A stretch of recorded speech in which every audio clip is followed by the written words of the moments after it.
kër Sëñ Touba xel yëpp dem ci jàngale alxuraan ban solo la ci waaw Arouna Coumba Ndoffène Diouf tey jii ñi ngi daje fii di tijji du ma ne sax tijji ndax tijji waat la dafa amoon un moment boo xam ne daara ji dafa arrêté woon muy daara alxuraan muy kër Serigne Touba tamit boo xam ne dañ ciy jàngale képp koo xam ne soxla nga fer iji ku bëgg a jàng kaamil bi di ci teg tamit di jàngale diine di jàngale hadis rasulullah sallallahu alayhi wa sallam di jàngale xasida Serigne Touba yi ak bépp loo xam ne solo la day bokk ci xam-xam boo xam ne na ko Sëñ Touba waxe woon ne ndaw yi yaa ayyuha sibyaana ishtaghiluu bil ulumi bi hifzi wa tilaawa wattanibu majalis shaqa kon yaakaar naa ne suñu tijjiwaatee daara ji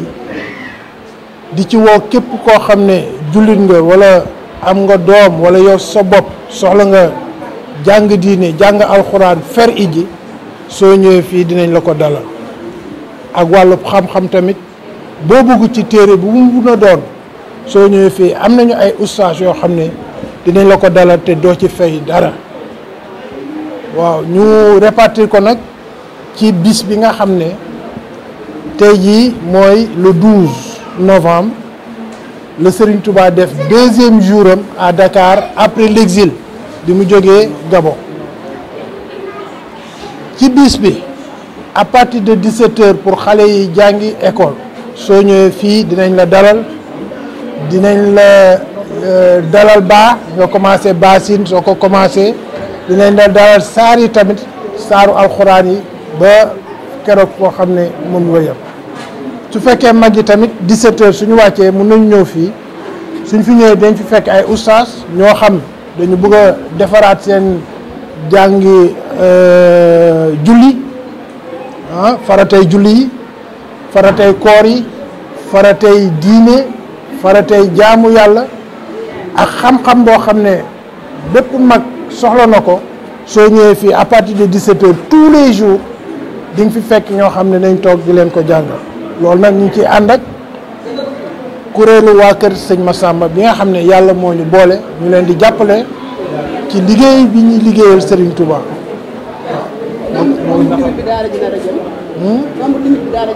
amul limite ndax il y a au moins une surface de 250 mètres carrés répartis ci ay salles de prestation ay saalu xasida ay saalu kaamil et cetera saalu multimédia donc il y a assez d'espace pour képp koo xam ne sa solo mooy ñëw jàng diine jàng alxuraan fer iji jàng hadiis Yonent sallallahu alayhi wa sallam jàng julli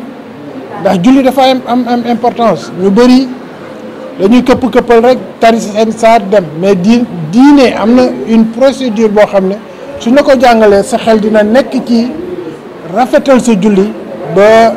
incha allah lépp loo xam ne faratay julli la dinañ la ko fi jàngal. gannaaw julli bi dina fi comportement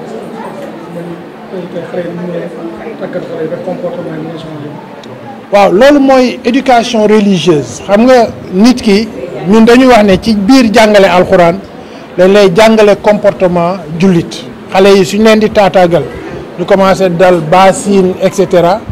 ci loolu tamit lañ leen di jàngal lan mooy jikkowoo jullit donc ñu mooñ leen ci li nga xam ne diine moom la wax ne jikko yii moom la jullit war a am xale yi tamit dinañ leen ko jàngal ci biir nag li ñu leen di jàngal les ABC du Coran li ñu leen di jàngal aussi le Coran la récitation du Coran ak comment faire de bonnes prières et cetera. alors ñu tënk ko ci français rek léegi ñu sur l'importance de cette chose que vous avez dédiée pour une réouverture de cette waaw maison. aujourd'hui on est là pas pour une ouverture une inauguration mais on a réouvert un daara qui était là il y a 4 ans de cela et peut-être par des obstacles a été fermé que nous réouvrons aujourd'hui pour tous les enfants, tous les adultes, tous les parents qui ont un besoin d'apprendre les principes islamiques, comment faire une bonne prière, comment se concentrer pour avoir une bonne prière, apprendre les ABC de l'islam, les hadiths du prophète sallallahu alayhi wa sallam et tout ce qui sont les fondamentaux pour être un bon musulman. Nous appelons les parents eux-mêmes qui ont des besoins d'apprendre les principes islamiques. Nous appelons aussi leurs enfants, d'amener leurs enfants d'apprendre le Coran. On m'a demandé tout à l'heure, et l'enseignement du comportement musulman, c'est en apprenant les ABC du Coran qu'on intègre dans les instructions comment doit se comporter un bon musulman. Donc, ce dara, nous l'avons mis à la disposition de tous les musulmans, de tous ceux qui sont à la recherche de la connaissance islamique, comme l'a instruit Serigne Touba, qui disait Ya ayyuha sibyanu ishtihilu bil ulumi bi izzi wa tilawa wattanibu majalis shaqawa. Oh vous les jeunes, venez et allez, courez à la recherche de la connaissance. Et cette connaissance-là, que ça vous vaut au moins la peine d'aller jusqu'à Sin ou Sam, c'est-à-dire les pays de l'Est, pour trouver cette connaissance-là. Et quand vous avez cette connaissance-là,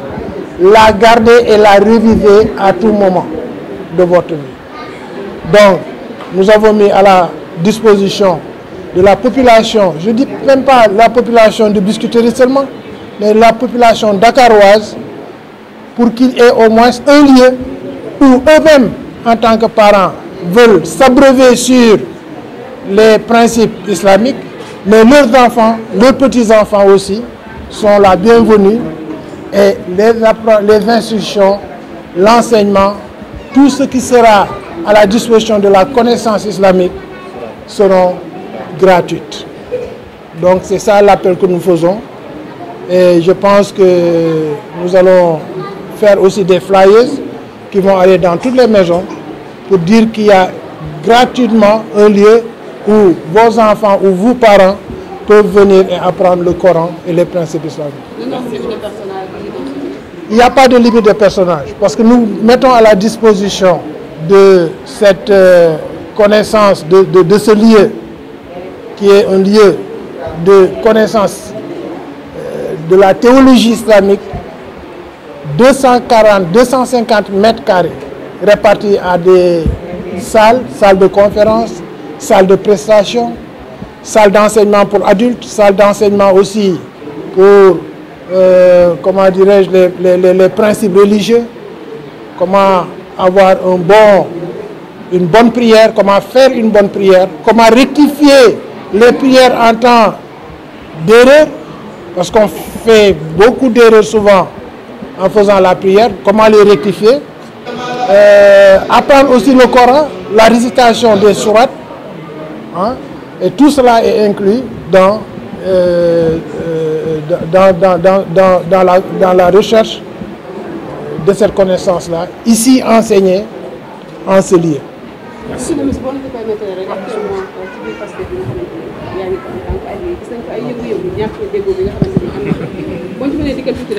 waaw xam nga man dama gelé woon suma activité politique te moo tax bëgguma ci dellu si waaw mais ñu leen di ñaanal ñoom ñëpp.